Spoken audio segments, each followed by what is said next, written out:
This is the second part of the lecture RC circuit.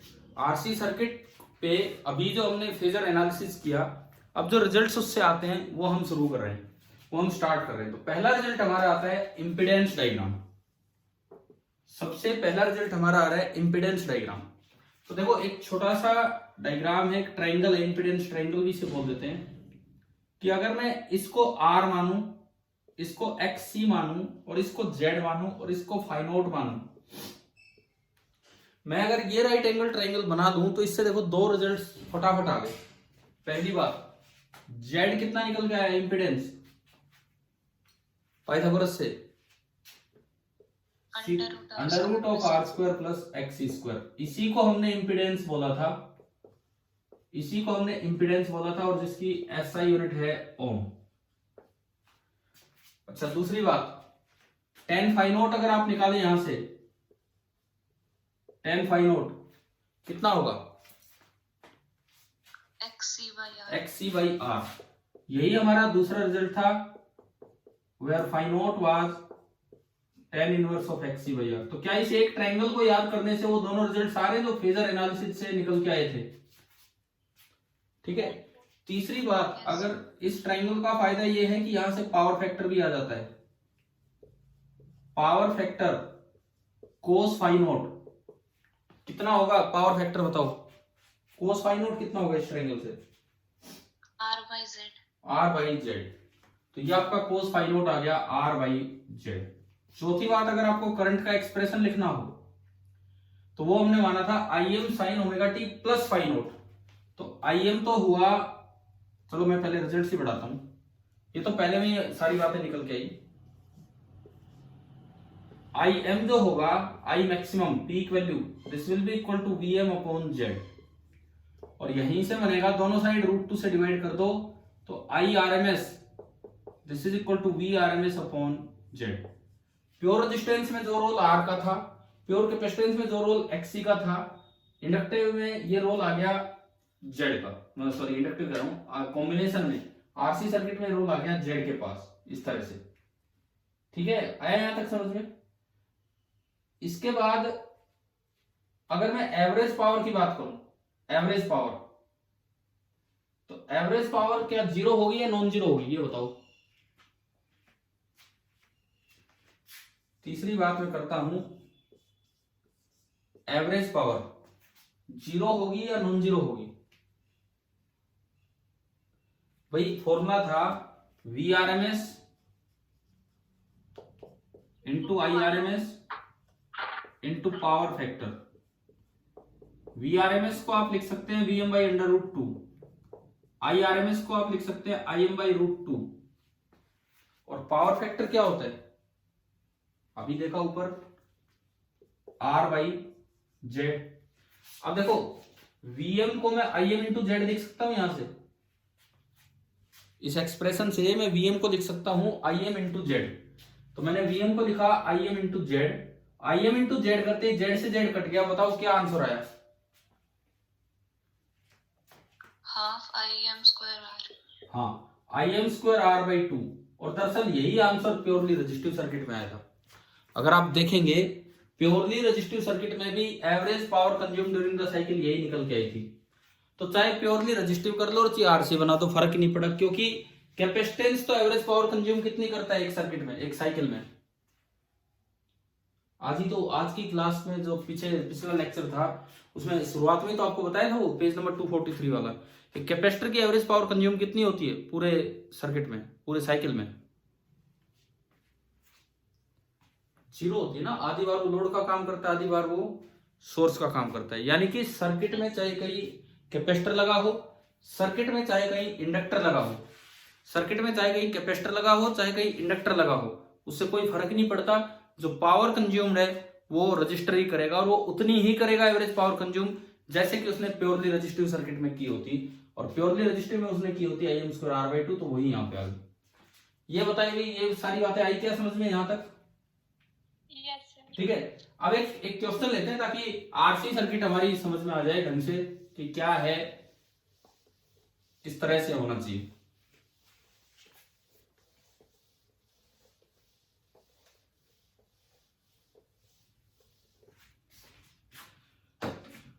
Suppose एक resistance आपको दिया है और एक कैपेसिटेंस आपको दिया है। रेजिस्टेंस है 100 ओम एंड कैपेसिटेंस है 100 बाई पाई माइक्रोफेराड। मैं कुछ ऐसी वैल्यू दे रहा हूं ताकि थोड़ा कैलकुलेशन में कम दिक्कत आए। और ये एक अल्टरनेटिंग सोर्स आपने लगा दिया जिसकी आप कुछ ईएमएफ की या वोल्टेज की इक्वेशन मान सकते हैं। यहां से जो वोल्टेज है that is 200 into sine of 100 pi T plus pi by 3 volt. ठीक है, ये आपकी सोर्स की इक्वेशन आपको दे दी इस तरह से। अब हम धीरे धीरे इसमें कुछ पार्ट्स निकालते चलेंगे। आप कॉपी पेन साथ लेके बैठे हो ना? ठीक है, मैं आपसे ही सोल्व करूंगा ये पूरा। फाइन, मैं यहां लिखता चलूंगा कि क्या निकालना है और क्या नहीं। फर्स्ट पार्ट, सबसे पहले आप ये बताओ कि सर्किट में कैपेसिटिव रिएक्टेंस कितनी है। मैं वेट करता चलूंगा, आप निकालते चले। First part, capacitive reactance of the circuit बताएं कि कितनी है।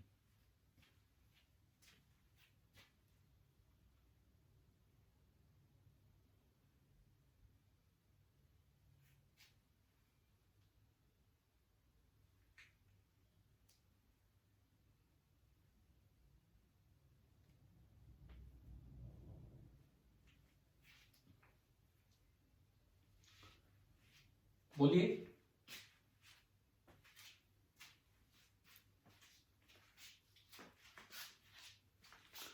कैलकुलेट कीजिए आप। XC का फॉर्मूला लगाएं कि क्या होना चाहिए क्या नहीं होना चाहिए, फिर हम आगे बढ़े उसके अकॉर्डिंग।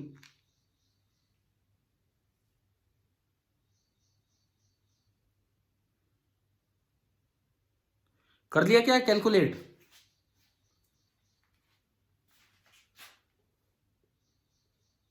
फर्स्ट पार्ट देखिए, फर्स्ट पार्ट XC क्या फॉर्मूला होता है? 1 अपॉन ओमेगा सी। ओमेगा लेना होता है इसका, ड्राइविंग ओमेगा, ओमेगा ड्राइविंग जो सोर्स का है वो 1 अपॉन ओमेगा सी। एक बार आप ओमेगा बताओ कितना है, यहां से बोलना है, जवाब देना है। ओमेगा कितना है? 100 पाई। 100 पाई। ओमेगा है 100 पाई और सी कितना है? 100 अपॉन पाई माइक्रो मतलब 10 टू पावर -6। ये अपॉन पाई मैंने इसीलिए दिया ताकि कैलकुलेशन में दिक्कत ना आए। ठीक है, ये पाई से पाई गया 10 की पावर 4 और -6 -2, तो कितना आ गया ये ऊपर जाके?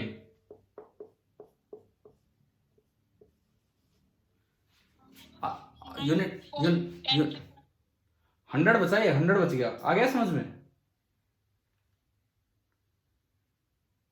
भाई? 10⁴ तो ये हो गए 10 टू पावर -6। ठीक है, यूनिट बोलो अब, इसकी यूनिट क्या लगाऊं मैं? बोलिए, यूनिट बताइए इसकी क्या होगी?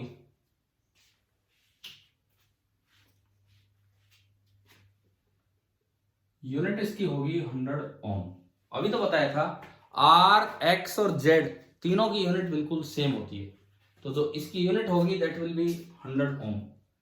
क्या क्लियर हो गया कि नहीं यहां तक? ठीक है, अब सुने इसके बाद फर्स्ट पार्ट आपका हो गया, आंसर आ गया 100 ओम। सेकंड पार्ट, अब आप बताओ इंपीडेंस ऑफ द सर्किट। इस सर्किट का इंपीडेंस बताइए कितना है?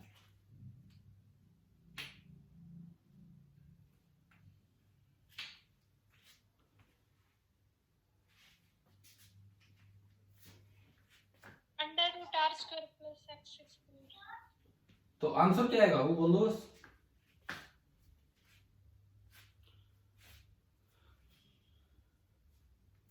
आर आपको दिखा रखा है, XC आपने निकाल लिया है, तो इंपीडेंस निकालना है Z। पाइथागोरस से सीधा आता है उस डायग्राम से। ये मैं हटाता हूं यहां से। सेकंड पार्ट आप देखिए, second part Z is equal to 100√2. हाँ 100√2, 100 स्क्वायर प्लस 100 स्क्वायर, 100√2 यूनिट बताएं, यूनिट क्या? Ohm. ओम। तो ये आपका सेकंड पार्ट भी आ गया 100√2 ओम। समझ में आ रहा है ना? अभी एक ही क्वेश्चन में हम कुछ चीजें कैलकुलेट कर करके इस आरसी सर्किट को समझेंगे। तीसरी चीज, जैसे आपसे पूछ लिया जाए कि आप बताए पावर फैक्टर, इस सर्किट का power factor.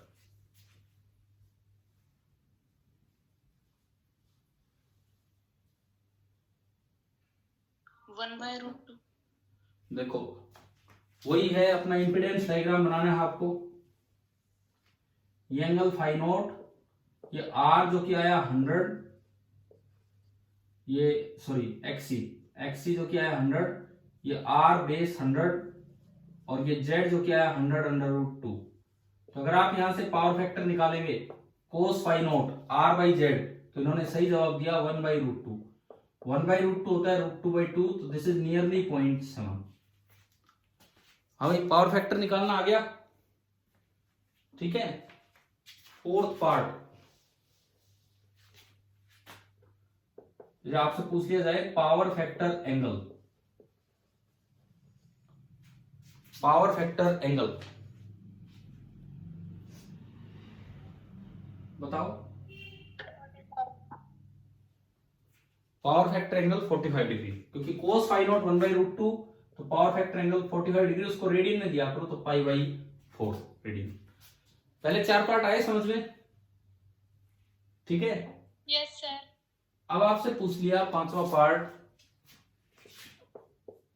Expression for current.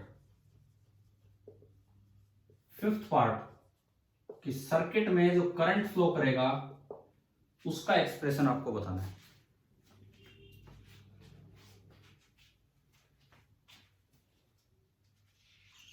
Expression बताना है बस, क्या होगा क्या नहीं। भाई एक्सप्रेशन अगर आपसे पूछा है तो आपके दिमाग में यह आना चाहिए कि I is equal to some peak value into sine of, ये बताओ ओमेगा छोड़ो, ये देखो इधर वोल्टेज का फेज ये है, ये आरसी सर्किट है, वोल्टेज का फेज ये है और वो आरसी सर्किट है, तो क्या करंट का फेज कुछ आगे होगा या कुछ पीछे होगा? पीछे। पीछे कैसे हो जाएगा? अभी तो सर्किट पढ़ा था हमने, आरसी कैपेसिटेंस जब भी आता है करंट लीड करता है, पढ़ा था ना ये। तो करंट का जो फेज है वो इससे कुछ आगे होगा। कितना आगे होगा? पावर फैक्टर एंगल आपने निकाल रखा है, कितना आगे होगा? 5/4। तो लिखो वही इसका फेज लिखो, क्या लिखूं मैं? 100 पाई टी प्लस बोलो π/3 प्लस π/4। समझ में आया ना? ये पूरा मतलब ये भी लिखना है जो इसमें दिया गया है। Yes sir. कभी इसको छोड़ जाओ ना। तो अगर इनका एलसीएम लो तो 12, तो ये आ गया 7π/12। आ रहा है ना समझ में? इसका मतलब जो एक्सप्रेशन फॉर करंट आपका बना वो बना I is equal to IM into sine 100 pi T plus 7π/12। अब IM बताओ, IM कहां से लाए? एक्सप्रेशन तो पूरा तब होगा जब IM भी आ जाए आपके पास। IM कहां से लेके आए? VRMS upon Z. VRMS नहीं, VM अपॉन जेड। IM अगर आपको चाहिए, IM this is equal to VM upon Z. IM जो होगा that will be equal to VM upon Z. VM कितना? यहां से देखो VM ये है 200 और जेड कितना आया था? 100√2। तो 2/√2 यानी कि ये IM आया √2 एम्पियर। तो IM अगर आपने √2 एम्पियर इसमें रख दिया तो ये आपका करंट का एक्सप्रेशन आया √2 into sine of this ampere. अभी बताओ क्या पूरा मतलब न्यूमेरिकल आए तो किस तरह से करंट का एक्सप्रेशन लिखना है, क्या ये समझ में आ गया है कि नहीं? Yes sir. यस। ठीक है, इससे अगला पार्ट मान लो आप बताओ expression for voltage across resistance. मैं यहां से हटाता हूं। 5 पार्ट तो यहां तक हो चुके हैं। 6th part, expression for voltage across resistance, ये आपको बताना है।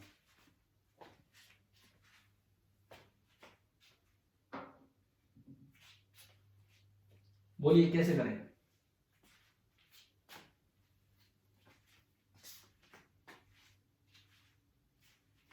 अभी जो पीछे फेजर एनालिसिस से पूरा क्वेश्चन सोल्व किया, उसमें हमने करंट एज्यूम किया था, इसमें तो करंट पता लग चुका है। उसमें तो करंट एज्यूम किया था, इसमें तो करंट पता लग चुका है। सीरीज सर्किट में जो करंट है वही रजिस्टर में होगा, वही कैपेसिटर में होगा। तो आई आर भी आपको पता है, तो आई आर पता है, तो वी आर तो आप लिख ही सकते हो। अभी लिखवाया था कि नहीं बताओ, पिछले टॉपिक में, पिछले जो लेक्चर हुआ था। तो बता दो फिर वी आर का एक्सप्रेशन कैसे लिखें। पीक वैल्यू होती है आई एम इंटू आर, और कुछ होता तो आई एम इंटू एक्सी, और कुछ होगा तो आई एम इंटू एक्सएल। समझ गए हो। पीक वैल्यू तो आपकी होगी आई एम इंटू आर, तो आई एम इंटू आर करो पहले। आई एम कितना आया, √2, और आर कितना है 100। तो जो पीक वैल्यू होगी वो तो होगी 100√2। फेज बताओ, साइन के आगे क्या आएगा वो बताओ आप। सेम रहेगा। सेम कौन सा, जैसे यहाँ दो तरह के फेज चल रहे हैं, एक ये और एक ये, कौन सा रहेगा। वोल्टेज वाला ही। वोल्टेज वाला क्यों रहेगा, वोल्टेज वाला क्यों रहेगा। ये जो करंट है ये जा रहा है, ये करंट आई आर वही है जो ये है। और हम तो ये जानते हैं कि वोल्टेज अक्रॉस रजिस्टर का फेज वही होता है जो करंट थ्रू द रजिस्टर का फेज होता है। वोल्टेज अक्रॉस रजिस्टर का फेज वही होता है जो करंट थ्रू द रजिस्टर का फेज होता है। और करंट थ्रू द रजिस्टर का फेज क्या है, ये है 7π/2। हाँ, तो इसका एक्सप्रेशन आएगा साइन 100πt प्लस 7π/12 वोल्ट। बताओ ये 7वां पार्ट आया क्या समझ में, कैसे किया है। Yes sir. तो ऐसे ही अब आप बता दो 8th पार्ट, आप समझ ही गए होंगे कि क्या पूछने वाला हूं मैं इसमें। Expression for 7th part, sorry 8th नहीं 7th part, expression for voltage across capacitance. Expression for voltage across capacitance.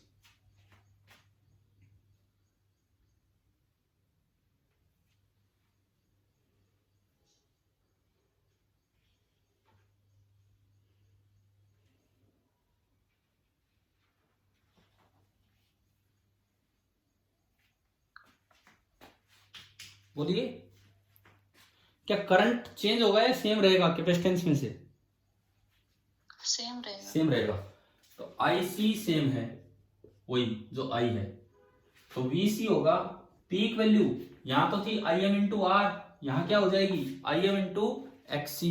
XC कितना आया था, ये रहा यहाँ पे, एक्सी कितना आया था 100, तो I M into 100, I M into मतलब कितना बना बाहर पीक वैल्यू 100√2, ये तो सेम ही आ गई। आया क्या समझ में, ठीक है। अब आप फेज बताओ, फेज क्या होगा।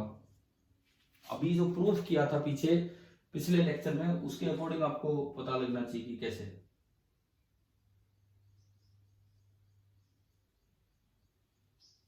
बताओ भाई,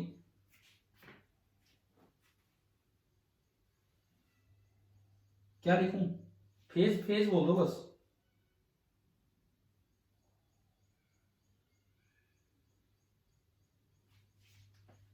अरे बोलो ना, काफी टाइम हो गया, फेज बोलिए। आई का फेज ये है, कैपेसिटर में करंट आगे चलता है कि पीछे चलता है, आगे। आगे चलता है, तो इसका मतलब वोल्टेज पीछे चलेगी। कैपेसिटर में करंट वोल्टेज से π/2 आगे चलता है, तो वोल्टेज करंट से π/2 पीछे चलेगी। तो करंट का फेज ये है, तो वोल्टेज का क्या होगा 100πt प्लस 7π/12 माइनस π/2।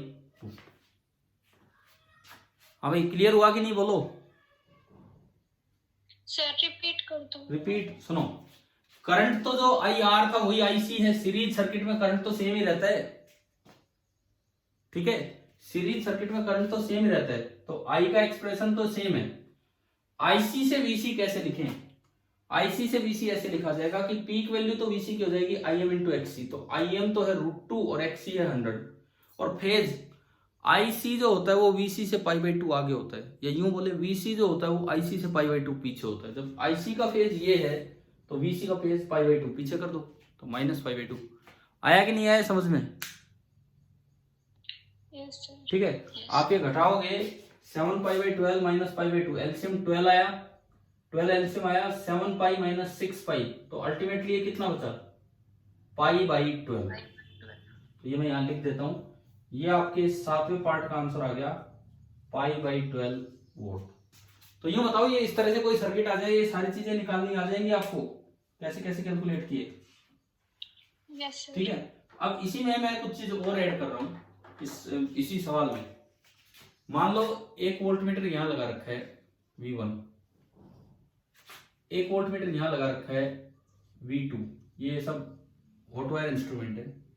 एक वोल्टमीटर यहां लगा रखा है V3, एक वोल्टमीटर यहां लगा रखा है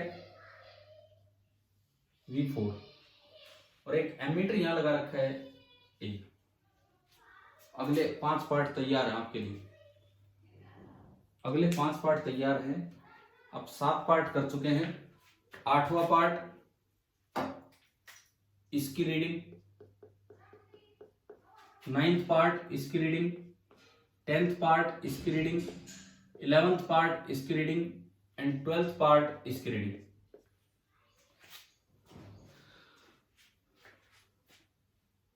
हाँ जी बताओ कैसे। कोई भी इंस्ट्रूमेंट होता है, एसी इंस्ट्रूमेंट मतलब हॉट वायर इंस्ट्रूमेंट, वो कौन सी वैल्यू रीड करता है? इंस्टेंटेनियस या पीक या एवरेज या आरएमएस?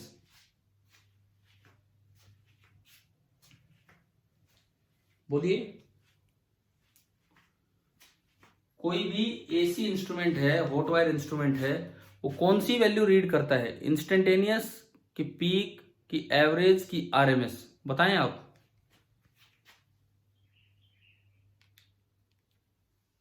अरे इस बात का जवाब तो दो जो मैंने पूछा अभी।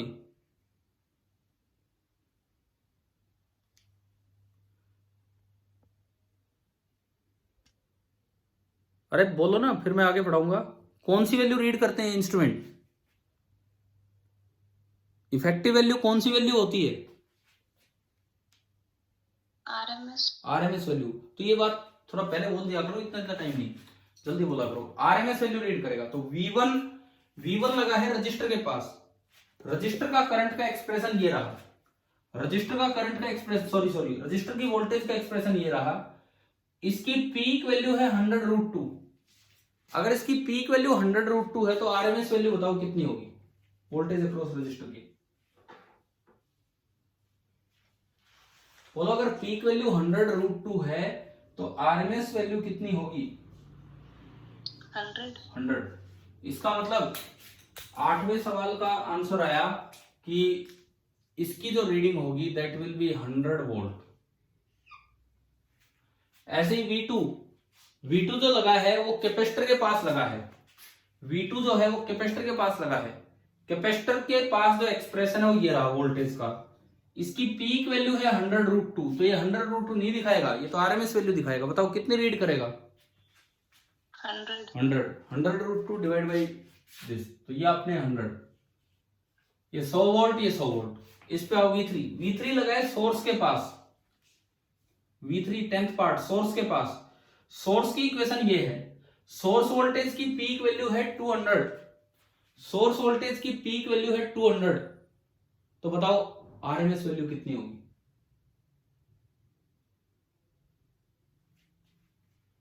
बोलिए। सोर्स वोल्टेज की पीक वैल्यू है 200, तो आरएमएस वैल्यू कितनी होगी? 200√2। अच्छा, पीक जो पता हो तो उसको और बढ़ा दो, √2 से मल्टीप्लाई कर दें आरएमएस निकालने के लिए। क्या अभी तक आप √2 से मल्टीप्लाई कर रहे थे क्या? नहीं सर, डिवाइड। हाँ, तो क्या आंसर आएगा V3 का? 200/√2। 200/√2। 200/√2 का मतलब है 100√2 वोल्ट। भाई समझ में आ रहा है ना? देखो एक सवाल में यार कितने पार्ट बने जा रहे हैं, आप कुछ भी पूछ सकते हो इस सर्किट में। Next 11th part V4।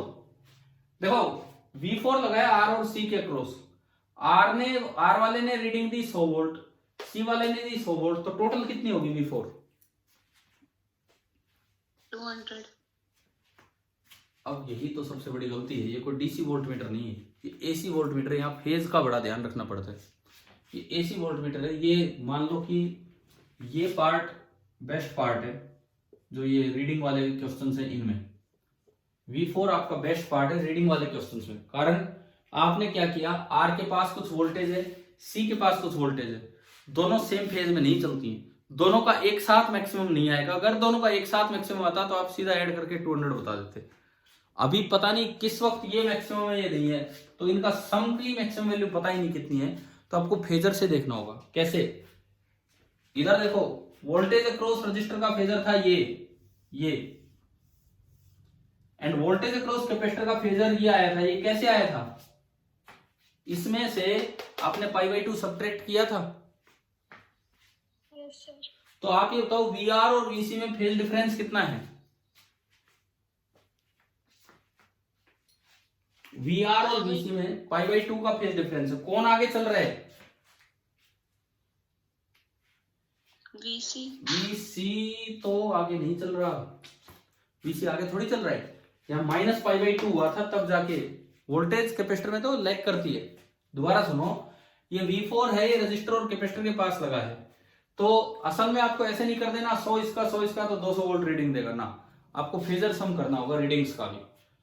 VR VC दोनों की इक्वेशन मैंने देखी, तो दोनों में जो फेज डिफरेंस है वो कितना है? π/2 का।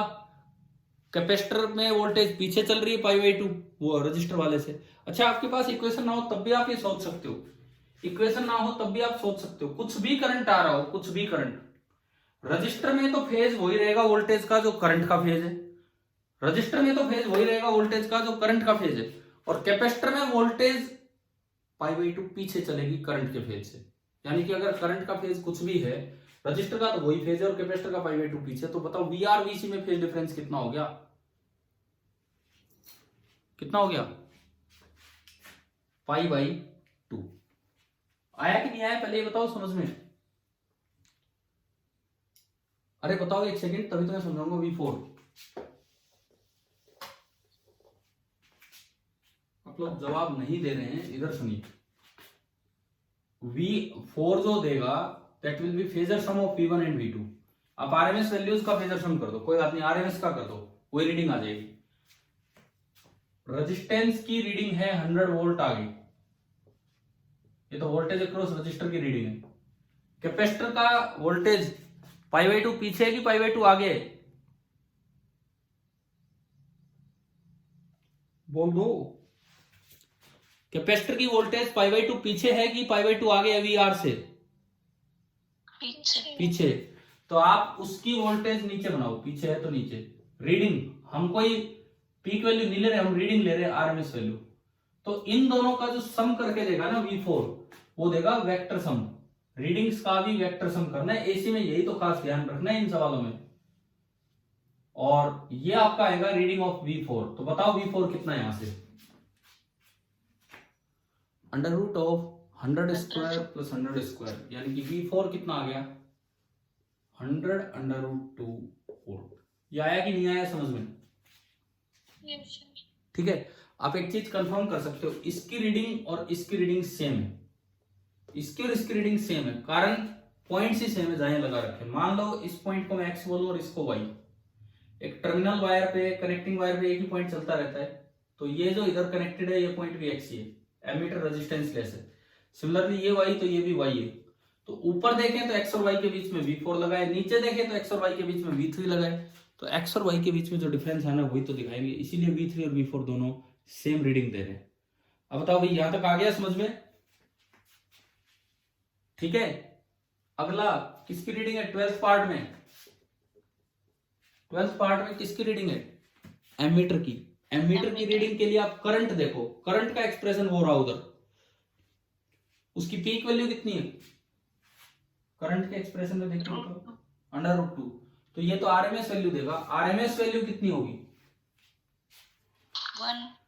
1 एम्पियर, √2/√2। तो ये भाई इसकी रीडिंग आ गई।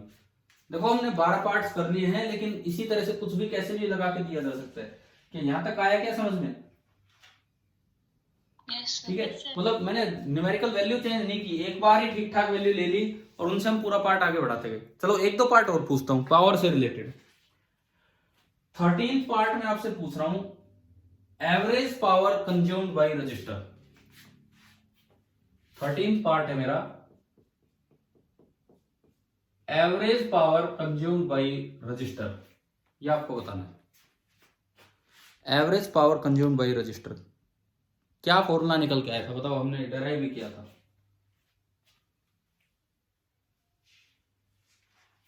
बताओ, अभी आज की क्लास में डेराइव भी किया था, क्या फॉर्मूला निकल के आया था? IM square R by 2. IM square हाँ, IM स्क्वायर R बाई 2। तो कीजिए IM स्क्वायर R बाई 2, आप इसमें कीजिए। IM का स्क्वायर, IM ये रहा √2 का स्क्वायर 2, R आपका है 100 डिवाइड बाई 2 से 2 गया, तो यानी कि पावर कितनी आ गई?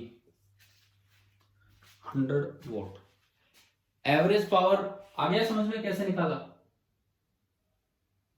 ठीक है, 14th part, average power consumed by capacitor. Average power consumed by capacitor, ये बताएं।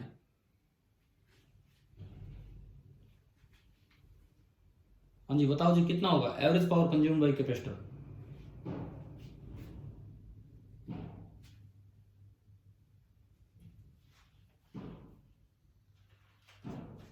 क्या कैपेसिटर कोई पावर कंज्यूम करता है? आज की क्लास की शुरुआत ही इसी चीज से हुई थी। अब बताएं, क्या कैपेसिटर कोई पावर कंज्यूम करता है कि नहीं करता है? नहीं करता है, तो इस वजह से ये डायरेक्ट आंसर आपको देना चाहिए। क्या आंसर आएगा? 0। ठीक है, और मैं एक लास्ट पार्ट पूछ लेता हूं, 15th part, average power supplied by source. Average power supplied by source,